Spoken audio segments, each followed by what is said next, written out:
Hello, everyone, and welcome back to Local Liberty. This is Brian and Shane again, and we're here to continue the discussion of individual liberty in our community and abroad. And what we're going to discuss now is another question from Shane's government and history class. American government. American government. There might be some things you might want to tie into with my U.S. history class as well, but this is going to be an ongoing segment we're doing. We did how democratic is the U.S. Constitution, and each week I get a question. I have to write a paper. Check out localliberty.org because you can see my actual paper I handed in the class.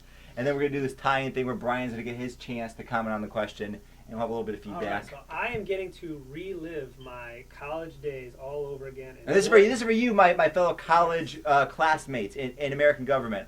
Doing this for you. All right, so here's the question. How much control should the federal government have over the states? To me, when I first read this question, this sort of struck me as, in a similar vein to we talked about last week with the drug war, how you kind of have that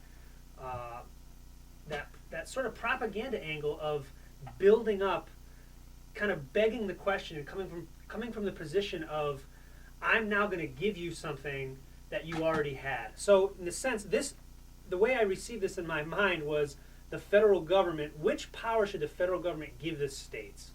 And that's entirely backwards. In the way this nation was formed, the states gave the federal government all its power. The states are the sovereign entities that delegated all their power to the not all the power, delegated this very specific powers that they chose to the federal government. Where now this question can be interpreted as the federal government has gathered all powers to itself, and then we should be oh so thankful for the little scraps and tidbits that it throws back to the states here and there. So how much control should the federal government have over the states?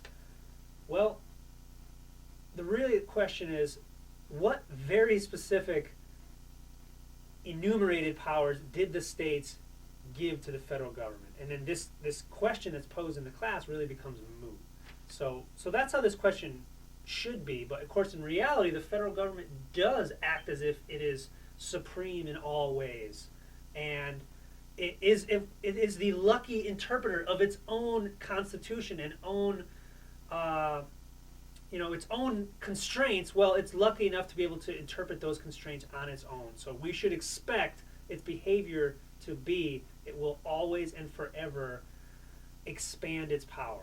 It's interesting to note that we had an original Constitution, the Articles of Confederation, and when that document was changed, we didn't actually follow the rules that the Articles of Confederation gave for changing the document. Mm-hmm. So right there from the start, you see the federal government goes, hey, we need to change something, we're just going to do it. And now we can debate whether I was better or worse than the Articles of Confederation, but that's just an interesting historical note about that first Constitution that we had for 5 years or something of existence. Right. And something else that's interesting about that is the Constitutional Convention was originally pitched as an amendment convention for the Articles. Right, that was the goal, right? Within the framework of what the Articles of Convention had set forth, and then they went, yeah, whatever. Right, and I think it's interesting, and I don't know the names off the top of my head, so I won't try to throw them out, but it's interesting to see the names that appeared on the signers of the Articles of Confederation, the signers of the Declaration of Independence, and you compare that to the signers of the Constitution. There's not a lot of overlap. Yeah, it's interesting. Some of our famous founding fathers, Samuel Adams, I think Patrick Henry, a number of famous founding fathers, they didn't actually participate in the forming of our Constitution because they went, wait a second, this isn't legal. We have an Articles of Confederation. Now we're just trying to break those rules. I mean, of course, there are also famous founding fathers like George Washington, of course, that are involved in the process. Right. But it's still interesting that you said the groups are actually quite different. It's only 10 years, less than 10 years apart. Because there was a lot of guys, and I'll just throw one. I think one of them was like George Mason, some other guys that were very serious on the individual liberty realm, the real libertarians in the 18th century. They saw what this Constitutional Convention was, and they didn't want to participate in it. So, we don't have to go into the whole conversation of what the Constitution is, good, bad, or ugly.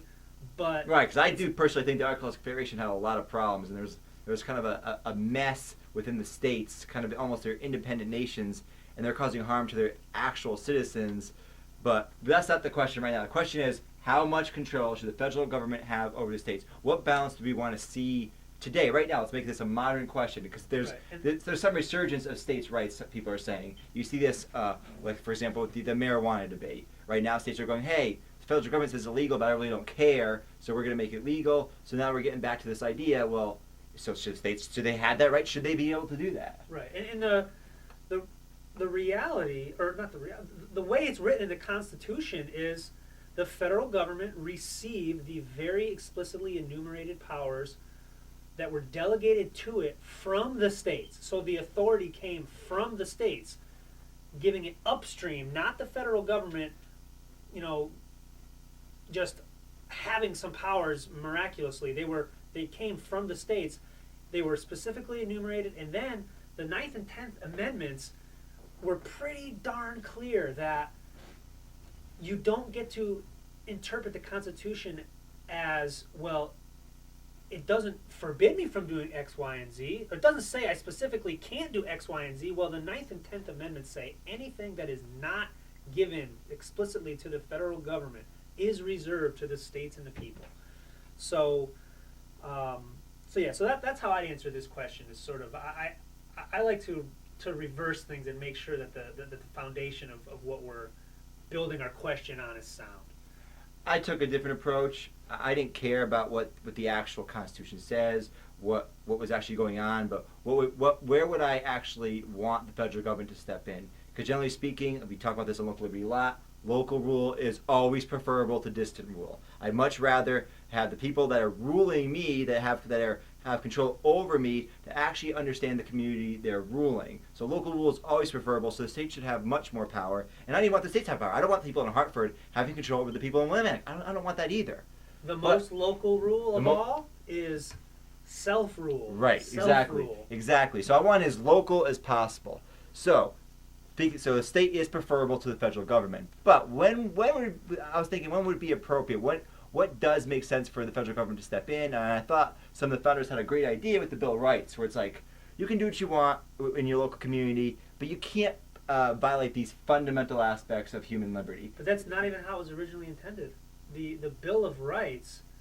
That was what it was intended. That's why, because when they're having this debate with the Constitution, originally they weren't even going to have a Bill of Rights. They said we don't need a Bill of Rights. But then some people were saying, wait a second, then what's going to check the power of the federal government, the power of the states, the power of anybody to infringe on individual liberties? No, but I'm saying the Constitution, the First Amendment, Second Amendment, all the amendments in particular, the restrictions on government were very specifically thought to and held for 150 years to only be held against the federal government. Yes, it wasn't until right, everything that's correct. started being incorporated. Oh no, you're right. Yes, originally the Bill of Rights only applied to the federal government, but again, I don't care about that.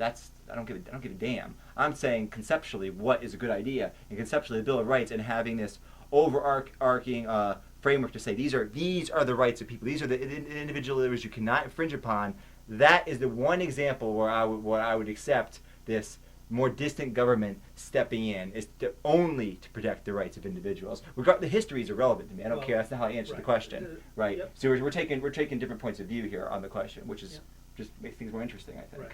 Because you can take all kinds of different points of view in this. You could say another point of view is, wait, why is there even a federal government in the first place? Why are there states in the first place? Why does that even exist? Why do I even care about that? Why am I even talking about this within this faulty framework? I mean, you often talk about it's like this is pretend. I shouldn't be talking about the federal government. It just shouldn't even exist. I'm de facto accepting this, and I don't think I should. Right? So we can talk about this from different ways. But I think I said what I wanted to say. You can check out the article on localliberty.org for a little more insight. It's not too long. I forget how many words it is. But it's like 2 pages or something. Anything else you want to say, Brian? That's it for me as well. Thanks for listening. Check us out on Local Liberty at YouTube and Facebook and localliberty.org. Take care.